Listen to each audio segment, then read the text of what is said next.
Na Amazônia ecoam gritos de luta para manter viva a cultura local. Esses embates são como canoas, que transportam de geração a geração afeto e conhecimento tradicional em defesa do território. Também é nessas lutas que podemos ver plenamente a força imponente e resiliência do povo amazônico, fluindo como a correnteza dos rios. Eu sempre falo que a gente não pode, fazer a nossa luta sem a gente se espelhar em quem veio antes da gente, porque nós estamos aqui resistindo porque resistiram antes de nós, porque estavam lutando antes da gente. Então a nossa luta hoje ela é de jovens, ela é de mulheres e também daqueles que nos ensinam diariamente como fazer essa resistência, que são as nossas lideranças mais velhas. Eu acredito muito na juventude, eu acredito na luta da juventude, porque eu sou fruto disso, da juventude unida, da juventude do levante mesmo, da gente poder levantar e lutar e brigar e ser combativo. É o maior exemplo que eu tenho, assim, de que a gente tem uma geração de jovens atuantes hoje aqui, de jovens que estão no fronte dessas lutas, de todas as pautas que a gente já falou aqui, e que a gente tem conseguido repassar cada vez mais para uma juventude ainda que está vindo, que está chegando, E acho que isso é o que mais me inspira, e não tem assim uma pessoa específica, tem a juventude toda.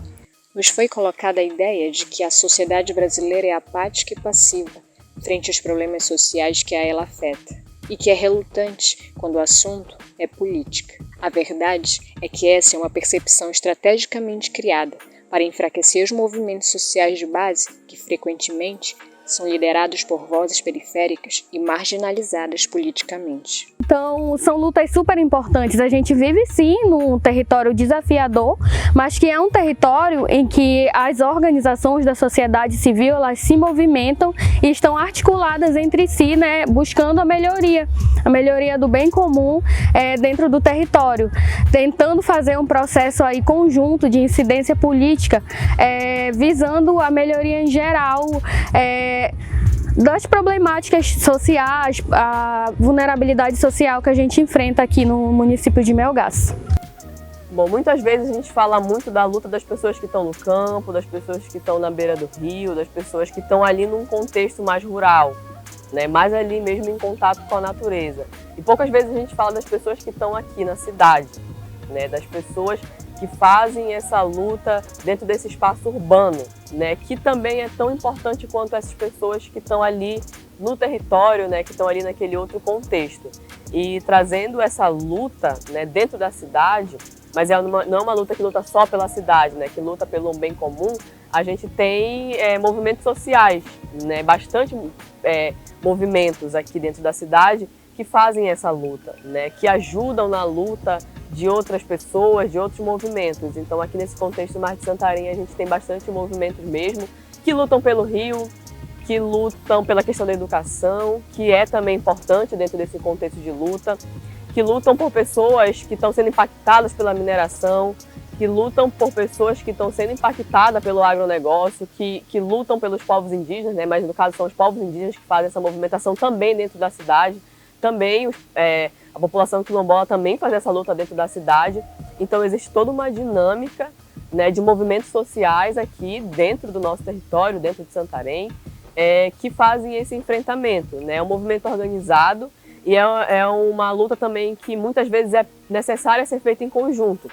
A gente tem muitas organizações que estão ali na sua pauta diariamente, lutando, captando recurso, fazendo reuniões, enfim. Mas também existe esse momento que eu acho que é isso que a luta pede também, essa luta aqui, para a gente tentar parar ou tentar mitigar esses impactos que acontecem devido a esses grandes projetos da região. Existe uma luta que é feita de forma coletiva por todas essas organizações que tem uma bandeira de luta, mas também a luta coletiva é extremamente importante. Isso acontece muito aqui na nossa região, por conta de muitas organizações que existem e resistem aqui nesse território. A gente continua 20 anos depois lutando ainda por moradia digna, lutando ainda por acesso à água, né? Para que as pessoas tenham o direito de ter água potável na sua casa.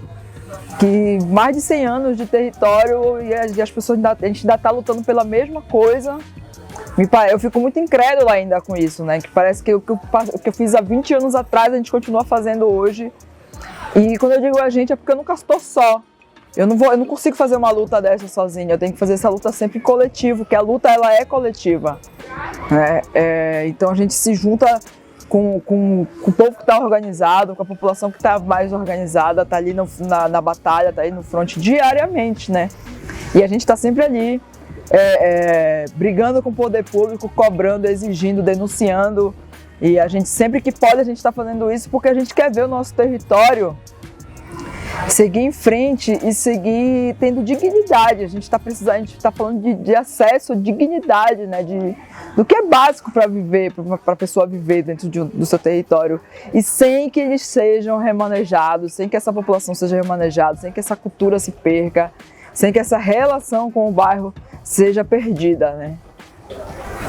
Assumindo a dianteira das lutas estão as mulheres, que têm papel fundamental na mobilização e articulação em benefício das suas comunidades, compreendendo que as lutas das mulheres, sejam elas ribeirinhas, quilombolas, agricultoras, indígenas ou periféricas, se atravessam.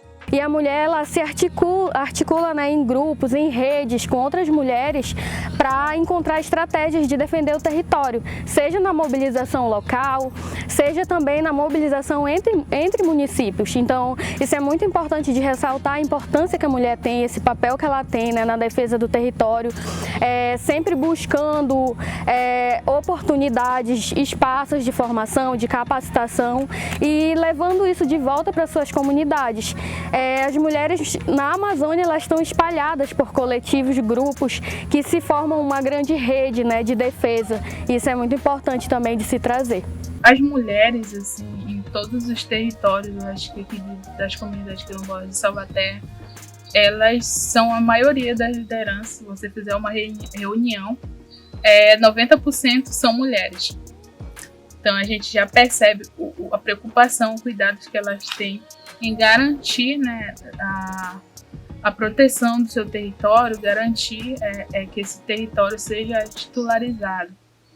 Então as mulheres estão à frente de organizações, isso é extremamente importante, isso reflete na luta, né, isso fica bem nítido na luta. E a gente tem também outras mulheres né, que não estão necessariamente à frente de organizações, mas fazem parte de organizações que são compostas só por mulheres. A gente tem as Surares do Tapajós, que são mulheres indígenas, né, que ali, dentro do contexto principalmente de Alter do Chão, fazem o enfrentamento, fazem a luta, e outras mulheres daqui do Tapajós que fazem essa luta juntas né, a outras mulheres ou também juntas aos seus companheiros e companheiras de luta. Então, aqui na nossa região, eu digo com toda certeza que essa luta né, em defesa do território, em defesa do rio, em defesa da vida, ela é protagonizada por mulheres. Então, a nossa luta tem sido muito voltada para a formação de mulheres, né, para apoio dessas mulheres, muito entendendo que o processo de movimento de mulheres dentro do movimento indígena nacional, ele teve uma crescente muito grande com Sônia Guajajara, né? Há pouco tempo atrás, era muito difícil a gente ter uma figura no qual a gente pudesse se espelhar, uma figura feminina, né? Que a gente pudesse se identificar. Então, a gente sofreu um processo de invisibilidade da mulher indígena muito tempo e tem sofrido, né, até hoje. Então isso foi um processo histórico, né, de tentar tirar essa identidade de nós, né, de povos indígenas e das mulheres indígenas. Quando a gente se viu, né, que não numa discussão onde a gente não tem políticas públicas voltadas para as mulheres indígenas, né, a gente não tem esse acesso ao direito das mulheres indígenas. Então a gente foi buscar isso, né, a gente foi lutar por isso. A garantia de um futuro digno para a Amazônia passa pela ancestralidade, nas formas como os povos tradicionais se conectam e são o território. Isso nos permite reconhecer o conhecimento tradicional como a essência das nossas lutas e a representação daquilo que somos. O que eu espero para a minha comunidade, para esse território aqui, nos próximos 10 anos, sem sombra de dúvida, é a dignidade de forma total. A gente espera que as moradias realmente, que as pessoas realmente estejam vivendo e morando com dignidade, tendo esse acesso a tudo que é de direito nosso, né? Tudo que é o básico. Que as escolas também funcionem de forma que a gente tenha a formação desses alunos, dessas crianças para o mundo, assim, né? Não só para o próprio processo de educação, mas que seja esse olhar para o universo todo. E eu não sei, acho que o que eu espero realmente aqui para 10 anos é que todo mundo tenha acesso a essa moradia digna, com casas boas, casas confortáveis e com menos direitos violados, né? Que os direitos, nenhum direito a menos, que eu acho que é o mais importante pra gente, né? Que a gente compreenda que a gente não pode mais viver sem ser em defesa desses nossos direitos. E a gente também tem o dever de fazer valer aquele sofrimento lá do passado deles, né? E fazer com que as futuras gerações também tenham esse respeito, essa vontade de lutar pelo nosso território. Nós estamos aqui, mas a gente não está segura, em paz, porque a gente sabe que todos os dias tem um processo de tentar retirar a gente desse local. Então, a luta não é fácil, a luta é dura, mas eu enxergo muito como o poder da mulher indígena, né? Esse poder que a gente tem, que a gente carrega das mulheres que já lutaram muito, né? Já resistiram muito para que a gente estivesse aqui hoje contando a nossa história. Então, é um processo que a gente vai enfrentar, é um processo que a gente precisa ter forças que talvez eu nem consiga ainda ver acontecer uma mulher liderando aqui, né, nossa comunidade, mas talvez a minha luta, a minha filha consiga ver, né, ela consiga ter resultados, né, então é muito sobre isso, sobre a gente pensar e construir um futuro melhor, né, para as mulheres e para a população que virá depois de nós. Este caminho está sendo moldado hoje, principalmente pela juventude, que historicamente sempre foi combativa, desafiadora e crítica. A forma como o território é administrado por aqueles que têm a responsabilidade de governá-lo. E daqui a 10 anos, que essas nossas gerações futuras, eles possam se orgulhar daquilo que eu lutei, que meus antepassados lutaram, e que eles vão continuar essa luta, mas que seja uma luta, não aquela luta sofrida, porque de sofrimento já basta os 500 anos de escravidão, né? Então hoje o que a gente quer é viver livre, é que a gente possa ter essa liberdade realmente, não a liberdade do papel, mas a liberdade em viver o espaço que é nosso.